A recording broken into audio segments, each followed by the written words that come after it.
thank you. And thank you, Colleen, for letting me be a part of this. I'm delighted by that. The text, transmission, and date of Bede's uersus de die judici. If by the end of this paper I've convinced you of these 4 points, I'll be satisfied. I'll be quite pleased. The conclusion of this poem, the address to Acca, began as a 7 rather than an 8-line passage. A contemporary, probably Althelm, removed one of these lines, rewrote the following one, and made several other substitutions earlier on in the address. Late in the Anglo-Saxon period, a second reviser, perhaps Byrhtferth, combined the 2 earlier versions, and Bede wrote the poem in 700 or around 700 in order to celebrate Acca's ordination to the priesthood. There's some stuff to do here, but I think this is by and large factual, so you should either believe it or not believe it for particular reasons. On the other hand, I'm using this image, which is the frontispiece of a manuscript written in Germany in the 12th century. It's Bede's commentary on Luke, and it has this fabulous image of Bede giving his commentary to Luke.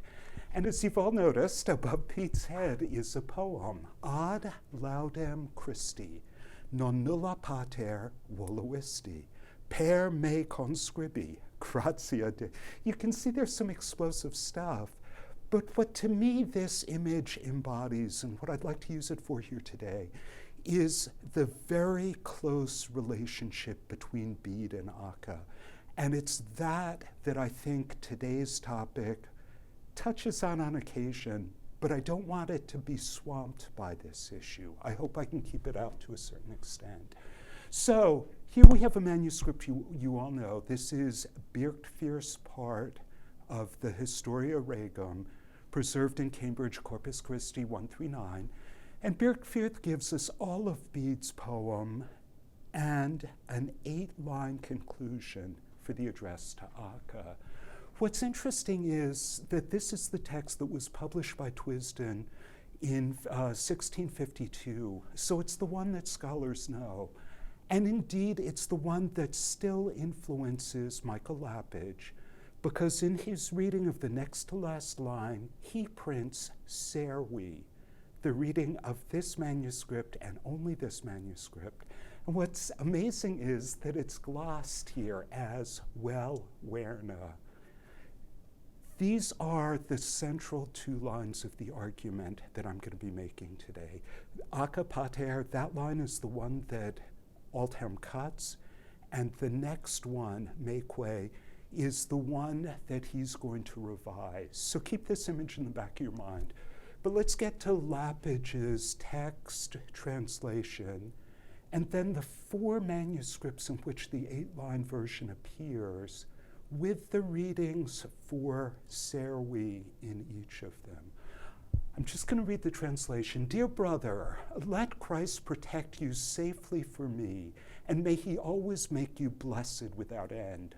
Look, following your requests, I have sung these songs of weeping for you. You, keep your promises, I beseech you, made with trustworthy speech, now commending me the poet in your prayers to Christ. Live blessedly in God, and give my regards to the good brothers, Father Acca, and remember your fearful and trembling servant, and commend me to Christ in your kindly prayers. Now, great translation, but I think even the translation makes it clear that there's a fair amount, or there's one particular case of overlap that is a little surprising at least. Line 5 and line 8 are identical in 3 words and use the same verb in different forms. So 4-word overlap between these 2 lines. Would a poet really do this? And my answer is no, probably not. And to say this is the first indication we have that this 8-line version is a combination of 2 earlier versions. But to make that point, we've got to go to the 2 earlier versions. What I'm going to give you first is the 7-line address that appears in 4 manuscripts and an early modern hand in the 5th.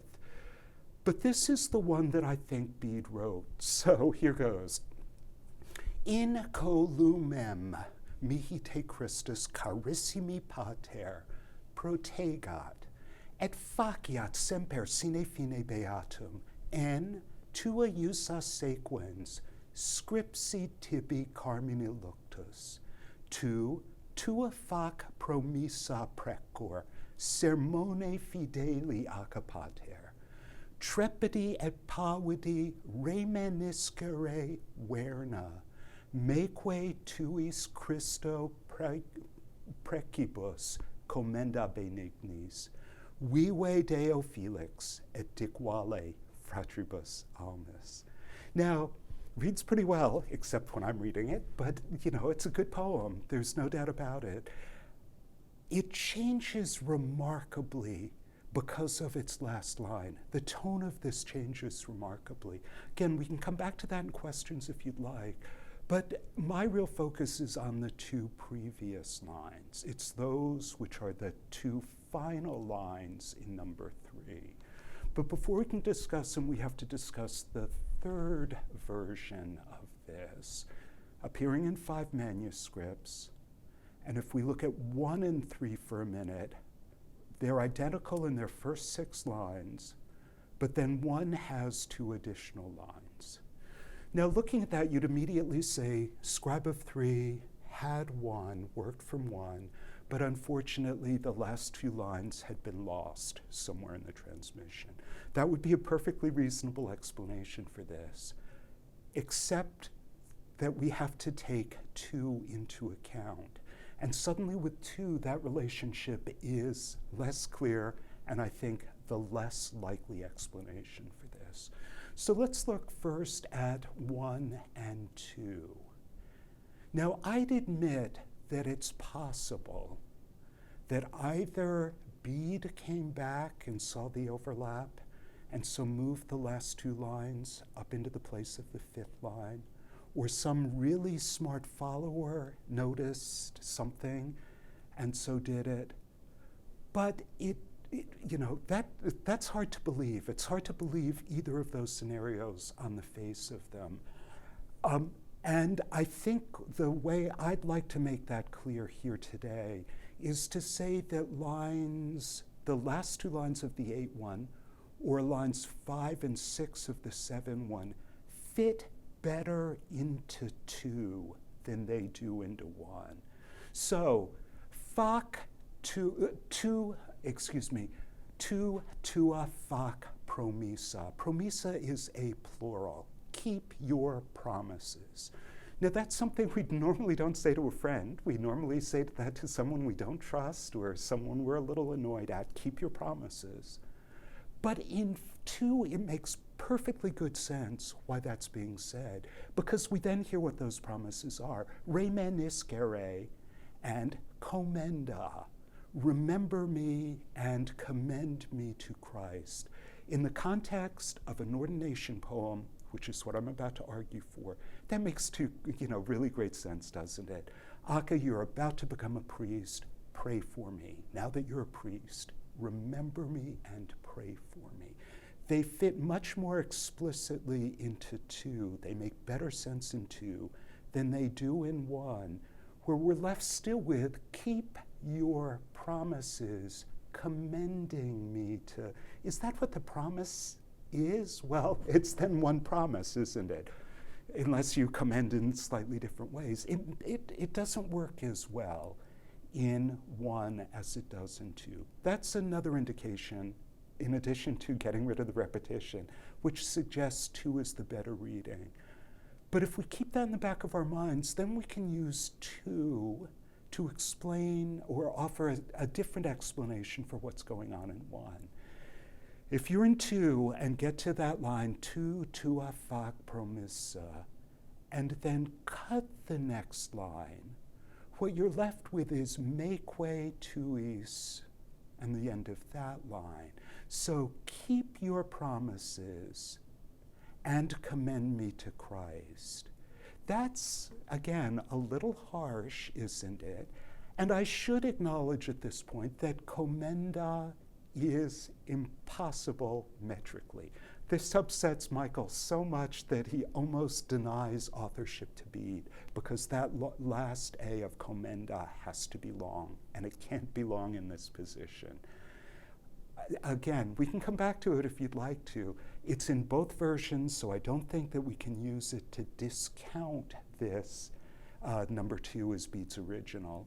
We've got to come up with an explanation for it, but I'm going to avoid it right now. But the reviser of 3 may have been aware of it and may have thought, yeah, I'm going to correct that too. I don't think that gives us a full explanation of why he would have cut the line above it, but he might have wanted to correct that metrical mistake. I hope that's enough to prove that 2 is Bede's original, but it's worth nailing it home with one more point. This is that this is an ordination poem. Look at the different readings at the end of line 1 in 1 and 2, frater and pastor. Pastor is clearly the Lectio Difficilio. That's the one that we should attribute to the poet unless there's some good reason not to. But rather than there being no reason not to, there's every reason to think that Bede would have used that poem of Acca at the time of his ordination, because, as Faith Wallace has taught us, in Bede's circle, Acca was also known as David. David, who was among the sheep when Samuel came to anoint him. And to, of course, read Ross and Scott's brilliant notes and analysis in their incredible translation of that commentary. Bede is fully aware of this. And that commentary, by the way, is written for Acca too, so it feeds into the whole thing. Pastor there is a pretty clear indication that this was written around 700 for Acca's ordination. And if you don't believe that, go back to the source of the poem. Paulinus of Nola's poem for one of Augustine's disciples. Overlap of the first 3 words. Michael says CF because he's not sure that Paulinus, or I think that he's not sure that Paulinus circulates in Anglo-Saxon England. But Augustine certainly did. And it's very likely that this letter was incorporated into the edition of the manuscript of Augustine's letters that Bede had access to. That first is too clear a borrowing for us not to believe it, and then of course the Vive Deo is going to show up later. Look at the last word of the Paulinus, Christus, pastor, anointed, ordination. This has got to be, number 2 has to be Bede's original text. Now, I might have proved enough of this to get out without saying anything too radical, but I'm going to go on for just a minute. Why would anybody cut the line Acca pater trepidi? Why would, what would have bothered you in that? And I, suddenly my thinking about this poem changed a lot when I looked at the Saint-Omer manuscript. This is Bede's version. It uses Berna as the last word of this key line, but then glosses it. That is a well-born heir. And I thought, oh my God, that's just got to be, a scribe who has no idea what they're talking about, what this word means, and so does his best to gloss. But then, dug a little bit further and finally found Martyrius, who writes a work on the confusion between the b sound and the w sound, or the v sound, among Greek speakers of Latin, and records this incredible story related to the word that we're talking about, Berna, right? He describes how another Greek speaker, a man of illustrious memory, a judge in all matters of eloquence, was censored by a learned Roman for pronouncing this word with a v or a w. And so Martyrius jumps on board and says, and I too censor it. And then he gives us a reason for why he censored it. Because awareness is someone born in the house, and therefore, and here the logic breaks down a little bit, someone born into inherited wealth, bona, and so we've got to spell it with a B. Is this an Isidorian etymology? I don't know. What's cool, though, is that this text was known at Montguerre Jarrow. Bede uses it in his work on orthography. Doesn't actually comment on this particular word, but he does, talk about similar and related problems. He clearly knew it. There's no doubt about that. But he didn't follow it. He, in his own writings, talks about the vernal equinox all the time, and those are V's, but when he runs across the werna word, he also spells those with a U or a V. Those, he clearly pronounced it werna. And so did the rest of the people at Monkwearmouth-Jarrow, because the Codex Amiatinus uses the word 5 or 6 times, and they're all with was in that manuscript. So not accepted at Monkwearmouth-Jarrow, but of course the person who accepts it is Aldhelm. In his work on metrics, he says berna, which the authorities on ancient orthography attest is better written with a B. The common to all 3 genders shows that his ancient authorities are martyrious in this particular discussion. But what's cool is he doesn't just write about it in his work on metrics. He becomes the Bernaculus Christi, the B Christi. And my explanation for this, although, this may get me in trouble, my explanation for this is he felt as though he were the butt of jokes at Monkwearmouth-Jarrow, people who didn't accept this spelling. So when he runs across the Judgment Day poem around 700, he cuts that line, revises the next one, and then takes it off to his scriptorium so it can be reproduced. He wants that version out there, and that's why it survives and eventually gets picked up at the time of the Benedictine Reform by somebody who wants to combine the 2 versions, the way we have them in Corpus Christi College 139. I'm done, obviously. I hope I've proven these 4 points and not gone out too far on a limb with the Aldhelm discussion. But I'm afraid to say it's only the tip of the iceberg, so I'm going to leave you with Bede again in this wonderful poem. There's more work to do, obviously, but scribere nempe libet, namque vacare pigit. What better than that? Take care. Thank you.